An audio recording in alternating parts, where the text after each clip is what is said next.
Hello and welcome to Talkin' Baseball. Poppy Gordo's in St. Lucia, so we got our man Jolly Olive. I can't wait to talk some ball.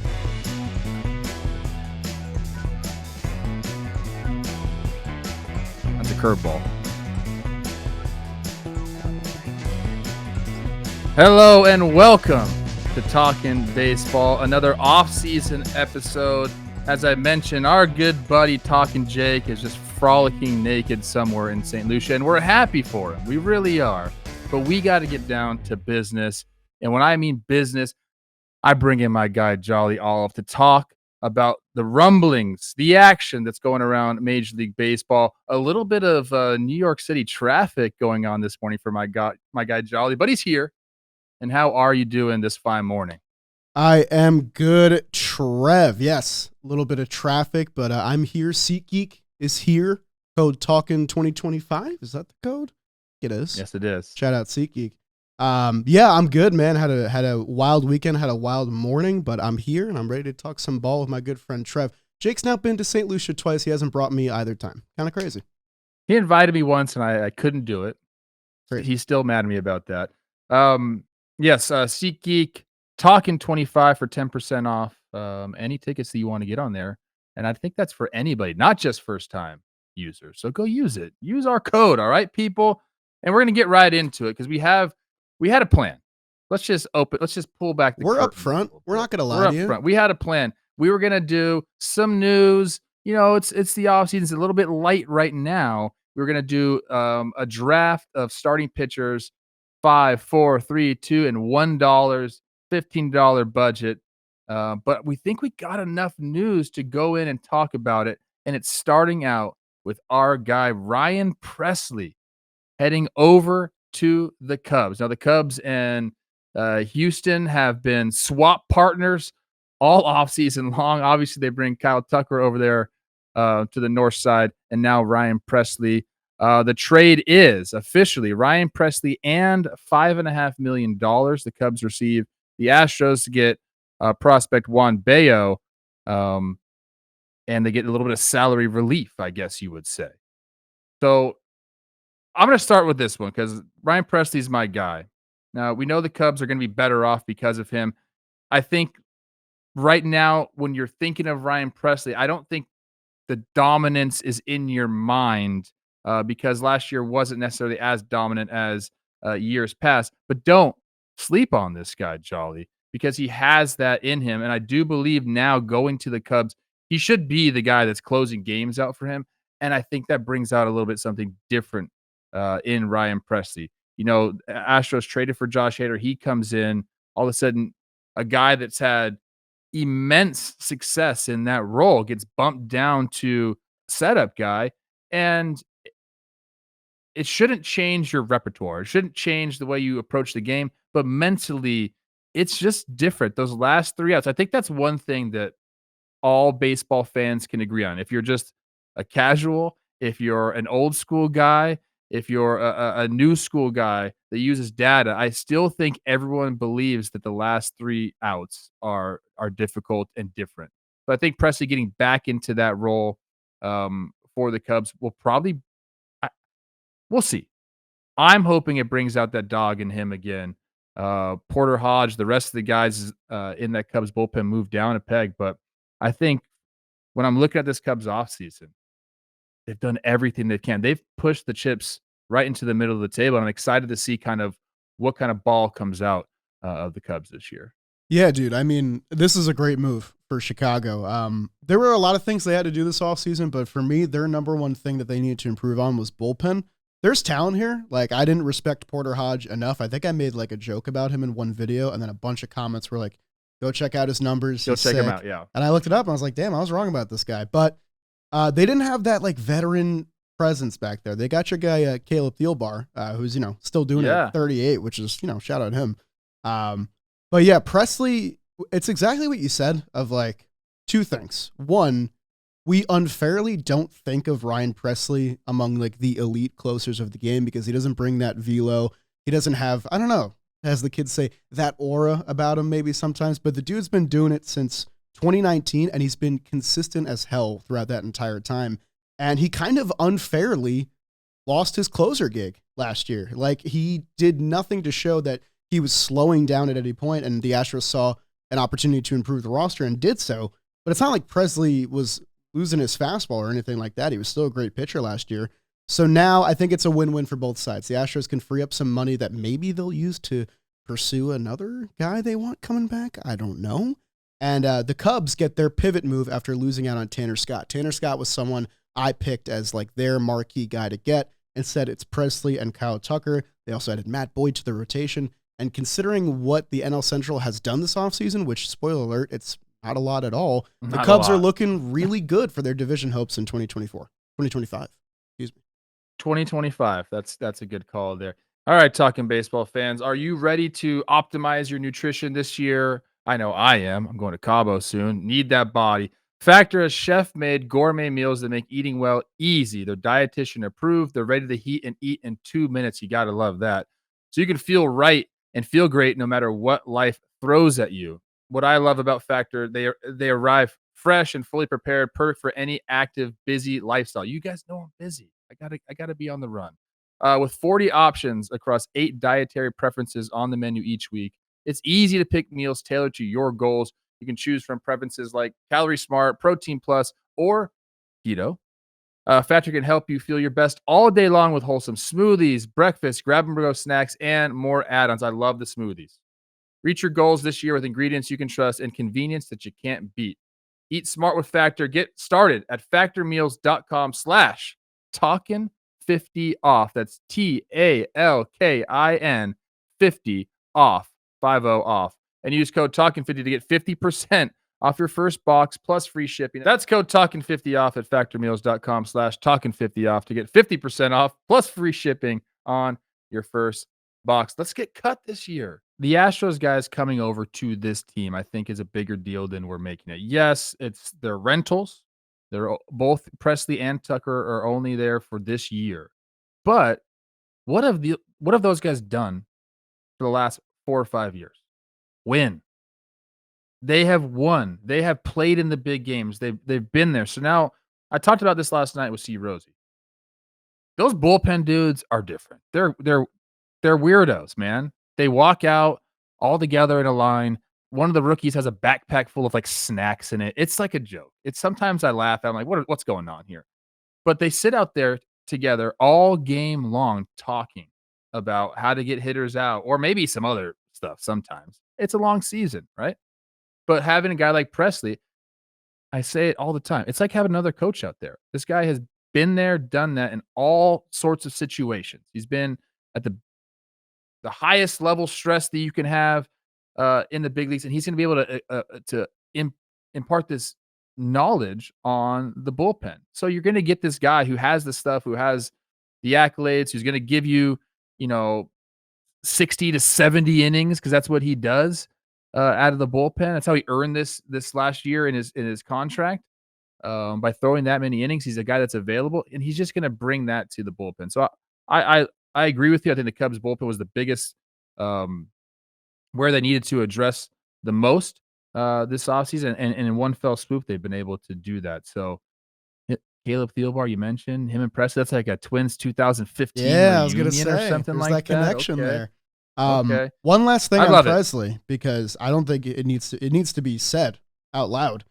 He's top 5 all time in playoff saves, which I feel like doesn't register in my brain. Oh, they went to the ALCS 7 times. But I'm saying, like, that's it's an impressive list. It's Mo, it's Kenley Jansen, Brad Lidge, who was the guy in the playoffs a lot, Eckersley, and Ryan Presley is your top 5 all time for playoff saves. So if you get there, which is the goal for the Cubs, they haven't been there in a full season since 2019.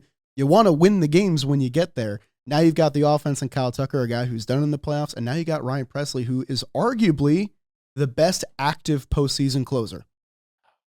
He's going to be spinning that thing. I'm always curious. He's a top spin guy with his fastball and his breaking pitches. So, like we've seen David Stearns in Milwaukee turn. Is there going to be some Cubs magic going on now? We'll see. That the Astros have been known for that. They took Ryan Presley, like a middling starter slash like swing guy in the bullpen from the Twins and turned him into what you just said. It's all I wonder there. if the Cubs have. I don't know, man. I'm excited for the Cubs. I think going into the offseason, I think everyone was like, okay, you better do something because this roster you have is built to win now, but it hasn't won. So you need to, fill some gaps here and there. And we were talking, which I think we'll get into a little bit later. They might have one of the best outfields in all of baseball. Sneaky. Look Maybe up the Seiya best Suzuki's career outfield. resume to this point. It's good. He's not, but like he's not even. I'm not even including him Like in the outfield PCA, right you're now. saying? PCA, Tuck, and Ian Happ, like something's there. We'll get into that a little bit later. I think the flip side of this trade. So go Cubs, go! Way to go.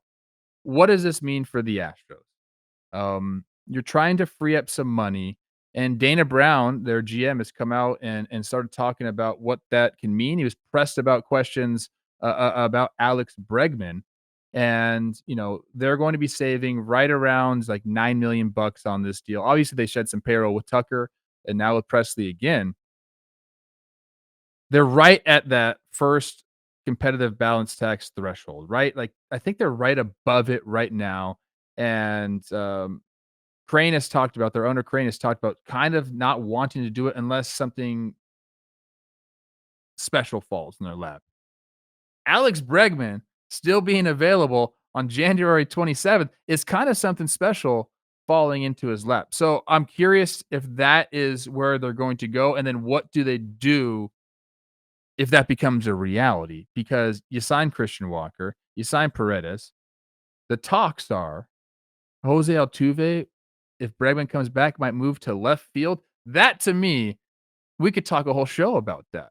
So I'm curious to get your take on this. Knowing how the Astros have operated over the years, being fine with letting guys walk. Do you think Alex Bregman is different and they want to keep the Altuve Bregman, bromance together? I want to believe it because say what you will about the Astros. You can have your takes. There is something special about a team looking the same for 10 years. I think that's just a cool thing. It doesn't happen that much in baseball anymore. And if you were able to keep Altuve and Bregman and those guys together for this long run of like the Astros are bad, they rebuilt themselves, they're 2-time champions, and now they've evolved past that. I really want Alex Bregman to be an Astros lifer. And I daydreamed about him on the Tigers. There's credible rumors to him with the Red Sox, but it feels like no one's inching towards that number that he wants. So yeah, you're right. It is this special opportunity where like he's still out there and it's almost February, which I wouldn't have had in my book. That being said, because of what you said to kick off this topic of the luxury tax threshold and how, let's say, frugal the Astros have been with their past couple off seasons, I don't think it's going to happen. I think this was purely a cost-effective move. I think that they believe in their pitching. They still have a really good bullpen. Taylor Scott, look up his numbers. You got Hader, Brian Abreu, and the rotation looks pretty good now too. I think they might be done, and this was kind of like a trimming the fat kind of move. Maybe they add a bench piece, but I would be personally pretty surprised if Alex Bregman wears an Astros uniform this year. Like I said, they bring in Christian Walker, huge upgrade at first base, but the lineup, and I feel like we've said this over the last couple of years. It gets a little thin at the bottom, but it's a little thin almost everywhere now. Save the first 3 or 4 guys, it gets a little thin. So, I mean, to me, if I'm an Astros fan, I'm thinking we just had this run of success. 2 World Series, am I correct for 2, that? yeah. 2 World Series titles, run of success. Are you just like, all right, I get it. Let's run with this team and see what happens, or are you expecting greatness? I think I'm expecting greatness, and I'm saying, why can't we bring Bregman back? We show up, we fill that house, we fill it.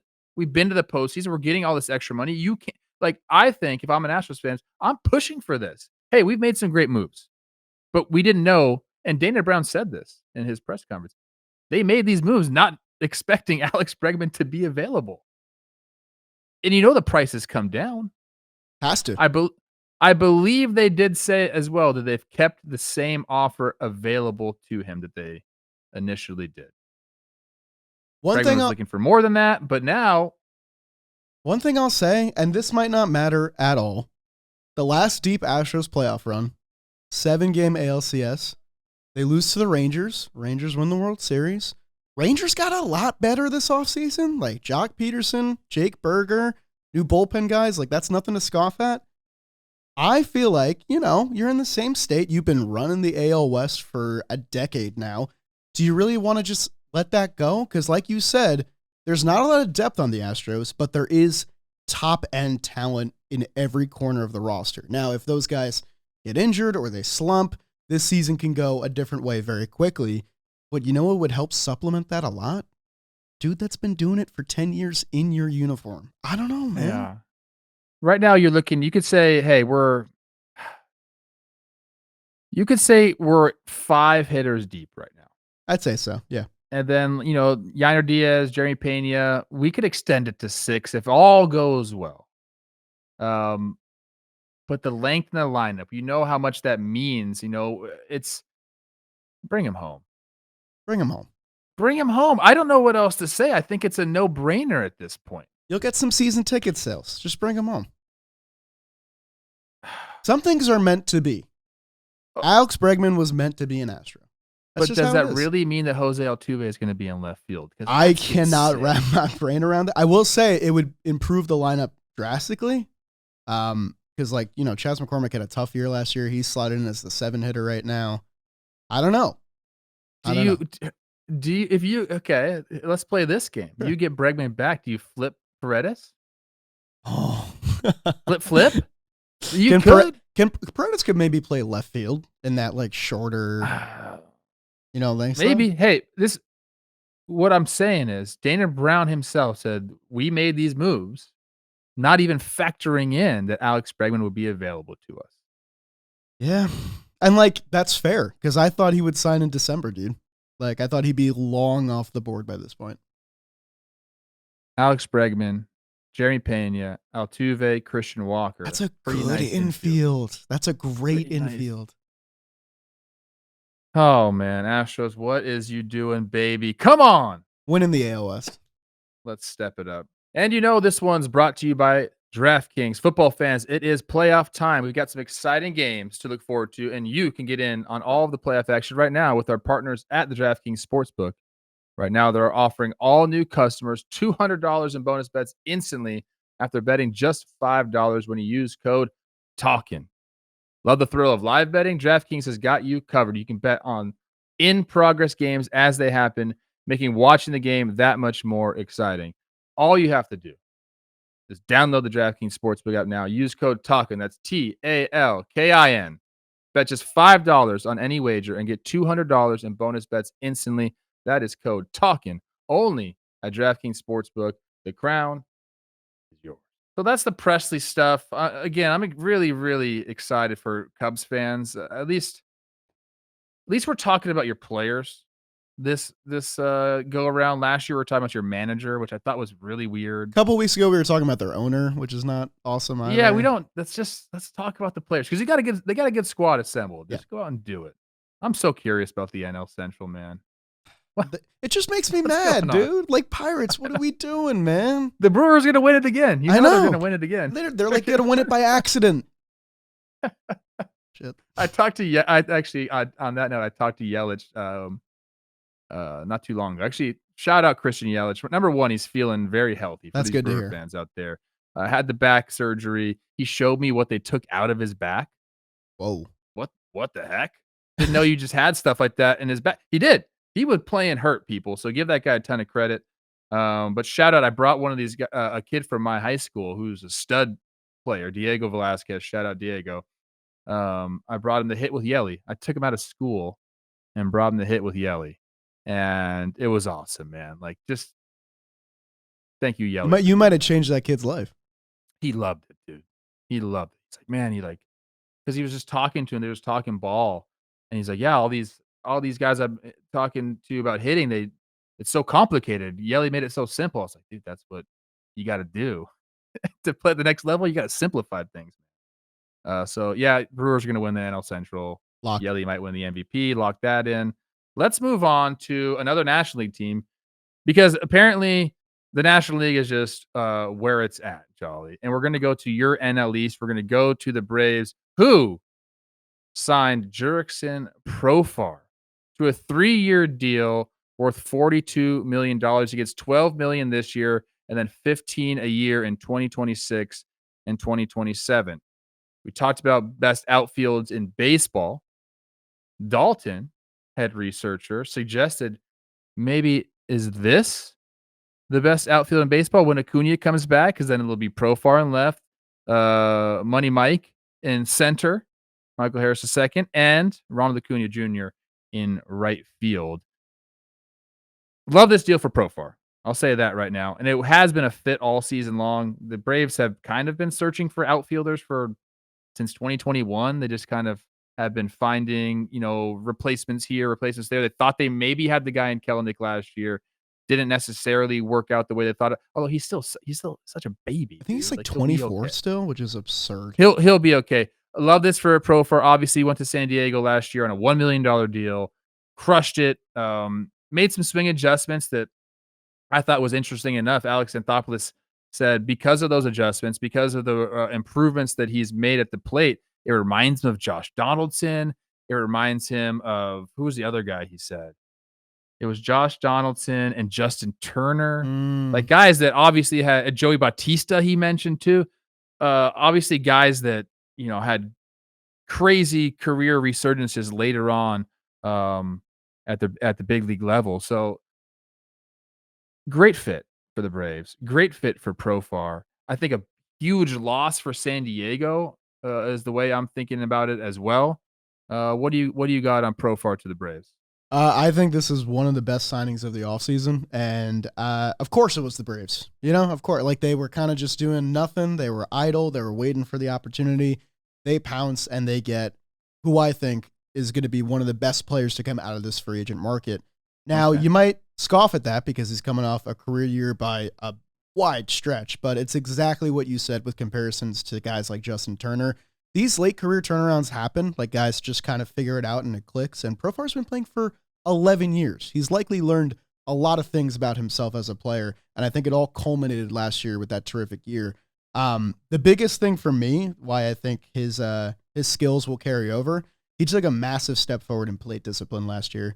His career high in on-base percentage in a full season before last year was .335. Last year it was .380. He set his best marks in walk percentage, strikeout percentage, whiff rate, chase rate. He became a more disciplined hitter, and you get that plus some defensive prowess at multiple positions for really cheap, man. Considering some of the contracts that have been signed this offseason, this is like an excellent deal, and he fits that team like super well. Like I think Michael Harris II is like one of the most underrated players. Maybe I'd say it. He's the most underrated player in baseball right now, in my opinion. Wow. And then you get Ronald Acuna Jr. back fully healthy. I don't think Dalton's being hyperbolic at all. I think this is one of the best outfields in baseball on both sides of the ball. It drives me nuts as a Mets fan because he is a certified Mets killer, and now he's in our division. But I'm happy for Profar, the human being. I'm really sad for Padres fans, man. This was like one of my easier locks of the offseason, him going back and reuniting and staying where he's been easily the most successful of his career. But apparently there was no competitive offer on the table. Profar had to do what was best for him, his family, his career, and he joins what I think still is going to be the NL East champion in 2025. Wow. Yeah. Okay. I'm not there with the Braves yet. I'm fully there. There's a ton of competition in that division. It's going to be fun, but we'll see. So these late career bloomers, it does usually happen when you make a significant change, and there is a little bit of similarities between Turner and between Bautista. He added Profar, added kind of like a leg kick, kind of opened up his stance a little bit, gave himself some time, added some power. So you're talking about plate discipline, Jolly, which is usually that happens later in your career. You see more pitches, all of a sudden you're like, dude, I've seen all the pitches. I know what they look like. I know the strike zone better. That comes with just at bat. So he's got that now. Average exit velo last year jumped from 86.5 in 2023 to 91.1. So you're talking about plate discipline and power. Huge, like a significant change in mechanics. If it looks like a duck and quacks like a duck, got to be a duck. I hope for Profar's sake and the Braves' sake that is what's happening. I love guys making adjustments. He's he was a top prospect. Everyone's heard of Jurickson Profar. No doubt about it. But it just hadn't clicked. And sometimes you need to just get out of your comfort zone, make a significant change. He did that, and he's reaping the benefits. Now 42 M's for him late in his career. That's really, really nice. And to go along with you and Dalton talking about best acquisitions of the offseason, Alex Anthopoulos said this is the second best free agent hitter in the class this year. Obviously, it's Juan Soto. And then Jurickson Profar. That's a huge statement. Pete's some out high there. praise, Bregman's out there. The guys we just talked about. Like, okay. And Anthopoulos is not a guy I feel like would say that unless he truly believed it. So he's got to get Braves fans have to be hyped for this one.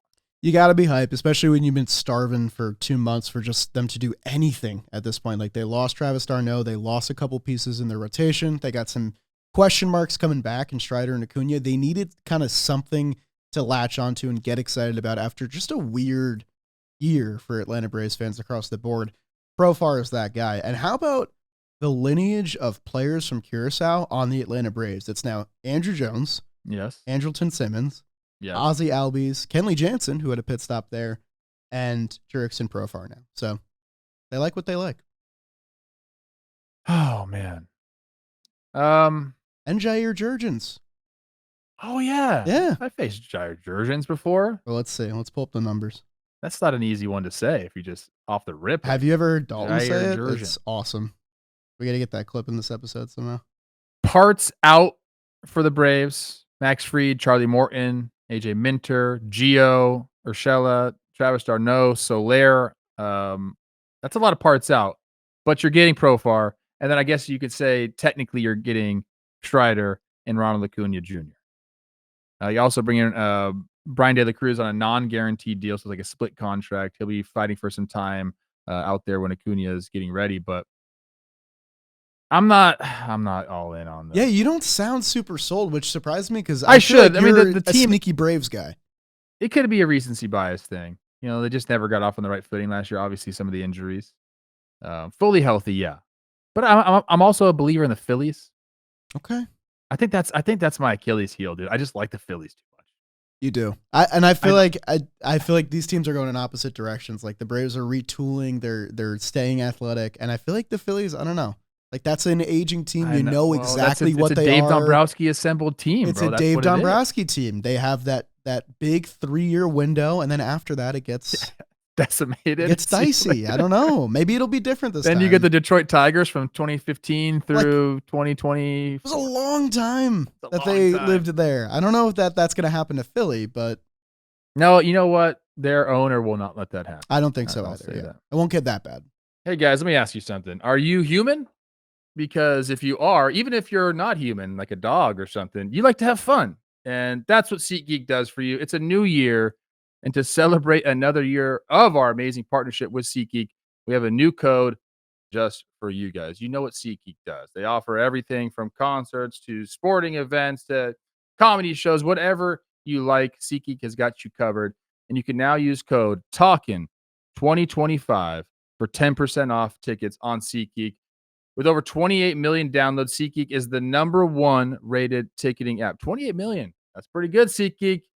There are more than 70,000 events listed on SeatGeek, including concerts, sports, festivals, and more.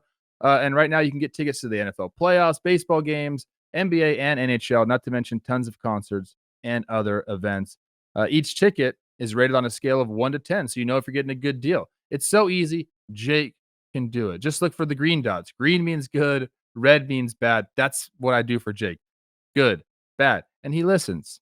I've recently been to some of these football games. I went to the game out in Philly. SeatGeek, they hooked me up, and all I had to do was use code TALKIN2025 for 10% off my order. Do that the next time you go to SeatGeek. That's 10% off any tickets with promo code TALKIN2025. NL East champions, you heard it here. The Atlanta Braves, Jolly Olive said that. So clip that. Everyone throw that out into the social media world. Because if I say it's the Mets, you know exactly what's going to happen. All right? So it's a little bit of, double jinx, playing it safe. Speaking of the Mets, let's get into your guys. First, I want to commend you and say congrats. You were part of the what was it called? Amazing Day. You were on it. Amazing Day, which seemed like a ton of fun. Mets fans got to, sit and ask questions to other favorite players. I saw some dude throwing a bullpen in front of Edwin Diaz. You were out there. We Got Ice was out there. Give me a little bit quickly on how that went for you. I got to shout out Mark Vientos because, I still, like me. This? I still have a little trouble, like, just kind of going up to big leagues and being like, what's up, dude? Like, whatever. Because they're always like a foot taller than me. Vientos waved to me, waved me over, said what's up, dabbed him up. We had a nice 5-minute conversation about his offseason, his new hair. I was already a Mark Vientos guy, but I've never been a bigger Mark Vientos guy. And like, shout out to the entire team. They were out the whole day interacting with people. They knew all of us. They knew the brand. They knew what we were about, and that was really cool. Sean Manaea is the nicest dude on planet Earth. He's amazing. And shout out to the Mets for putting together a fan fest. It was kind of weird that they weren't doing it for so long, and they did this first one. It sold out so fast, and I was really, really honored to be asked to be a part of it. That's awesome. Steve Cohen's like, hey, we got to start bringing some money in. Start bringing some money. Spend a lot of money. We got to make some money. People forget that Juan Soto signed for $800 million. I didn't forget. I don't think anyone forget that, actually. That's, I guess, in talk my about mind, every day. In my mind, it's a $700 million deal, which is crazy enough, but it's not. It's $800 million deal. Oh, that's insane. Okay.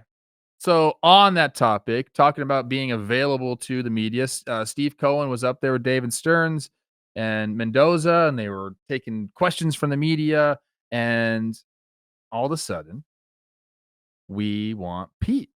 Chants started happening. And it was really funny because you can see Steve Cohen being like, all right, like, we got to address this. You can't just sit there and ignore the chance. And I think he did a really, really good job with it. And, I'm paraphrasing here, but essentially he said, look, these negotiations have been very, very tough. He said, we made a significant offer to Pete. And I think the thing that resonated with me the most was he said, we just have not liked the structure of the contracts that have been offered to us.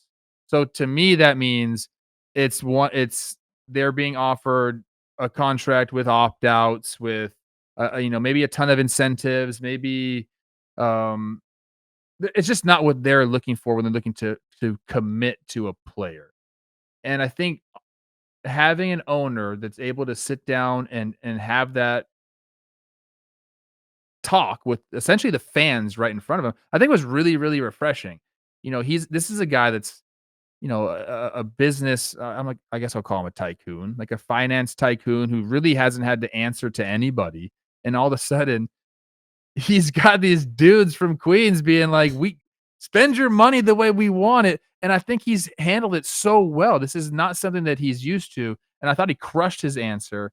And I guess my question to you is, do you think there's a chance for Pete to come back? It kind of sounds like there's not a chance to me. Do you have a different take being around that day? So sadly I wasn't in the room when this happened because we're bouncing around looking to get players to shoot some content. The full quote, I'm going to read it just so people know, because some people might have not heard of this. Here's what Steve Cohen said when he was responding to the crowd. He said, "We've made a significant offer to Pete, and what David said is correct. He's entitled to go out and explore his market, and that's what he's doing. Personally, this has been an exhausting conversation and negotiation. Soto was tough. This is worse," which I think is the biggest line in the entire thing. "I don't like the structures of the offer that are being presented back to us. I think it's highly asymmetric against us. I feel strongly about it." So I'm deriving two things from this, and both of them are good. One, has there ever been an owner that has been this transparent about an ongoing negotiation, not just with a player, with like a hometown, homegrown superstar? Because I don't think there has been. So I commend Steve Cohen for not BSing the fans on a fan day. The other thing that this has made me realize is that David Stearns has his ear. Like the older Steve Cohen from 2 years ago would have dished out the extra money just to get it done because he can, and it would be easy for him. But he's letting David Stearns build this team in the way that he thinks is the best fit. And part of that is not negotiating against themselves and allowing their payroll to remain flexible by giving Pete Alonso what they think is a fair offer. That AAV of the offer lands in the Christian Walker, Matt Olson territory, which I think is more than fair. So to go back to your original question, do I think Pete Alonso comes back? No, because I think that there are teams, and I don't want to use the word desperate because you should never attach negative connotation to teams wanting to spend money and make their teams better. But there are teams out there that will spend maybe a little bit more irresponsibly, like the Angels or the Blue Jays, to improve their roster for 2025 because they're in this dire window. And I just feel like the Mets aren't in that situation. I feel like they feel that their internal options can recoup some of the value that Pete Alonso creates, whether it's Brett Baty. They said that they expect Luis Angel Acuna to play a massive role this year.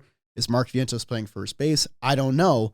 But what I do know is that the Mets aren't going to raise their offer until Pete brings them an offer that's higher than what they've already presented. And I don't know that he can do that.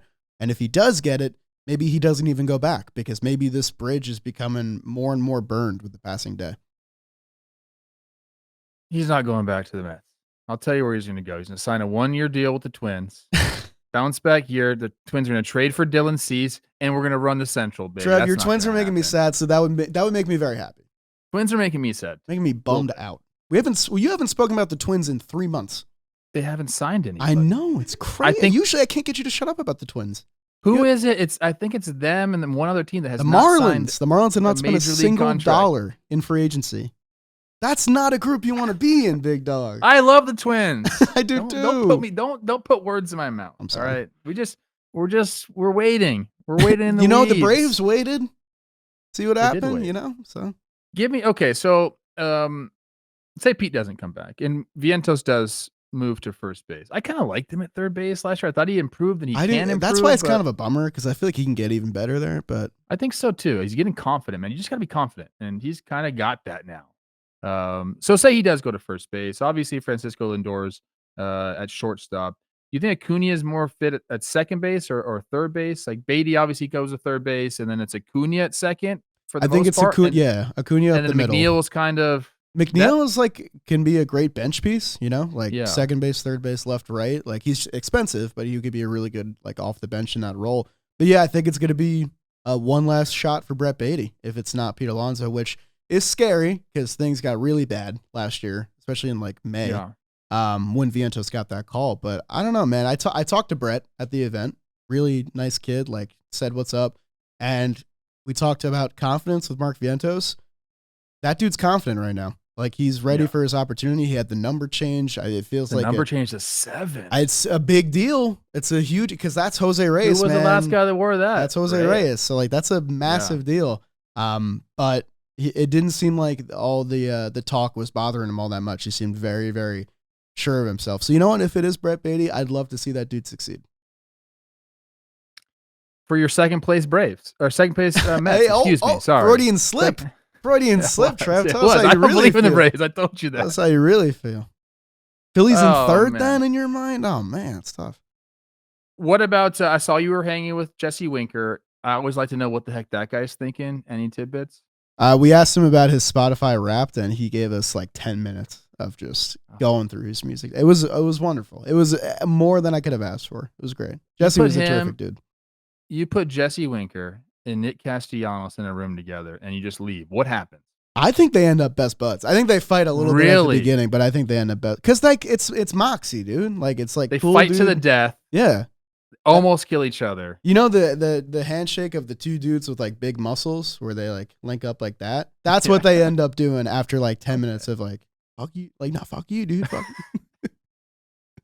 I don't know why I think that of those two. I think that pairing is so strange. Ever since did they ever play together? No, they did. Oh, they were on the Reds. They were on the 2019 They were on the Reds together? Yeah, the team that was just fighting everybody all the time. Oh my God, we need some stories. I gotta start digging deep. Oh, that's good. Man. Oh, maybe. Oh, does Nick Castellanos play first base for the Mets this year? Trying to trade him? I don't know. Oh. Well, I think that does it for today, Jolly. Thank you so much for stepping in. We're looking for some more news. I will not be here the next episode this week. I will take my vacation. Papi Goder will come back. I don't know exactly if it's going to be you or somebody else filling in, but we always do appreciate when you come in. Very insightful. You've become more attractive, which is really nice. The hair, the chain. Okay. I think you've been hanging around Mark Vientos a little bit too much. I got to get a bigger chain, I think. A little bit bigger chain. Like one like Jalen Hurts had that one chain on that everyone was talking about. Get one like that, Jolly. Just a thick chain, you know? And you're going to Cancun. You're going to hang out with Josh Allen, bond a little bit. Oh my gosh. You think Josh Allen's going to be in Cancun? By Wednesday? I'd want to be out of here, dude. He's been spending so much time in the cold. All right. Hit that music, Bobby Golf. Sorry, Bills fans. What are you going to do? Patrick Mahomes just getting the job done, I guess. 16 days till pitchers and catchers. Oh my goodness. Jake sucks. I was gonna whoop you in that draft we were gonna do. I guess we'll never know. Stuff. I guess we'll never know. Logan Gilbert. Hey, if you're gonna do it, draft Logan Gilbert. Everything's improving from 2022 to 2024. Innings pitched, Roki? walks per nines, Ks per nines. He's my guy. 6'6". I would have wiped you. I love big guys.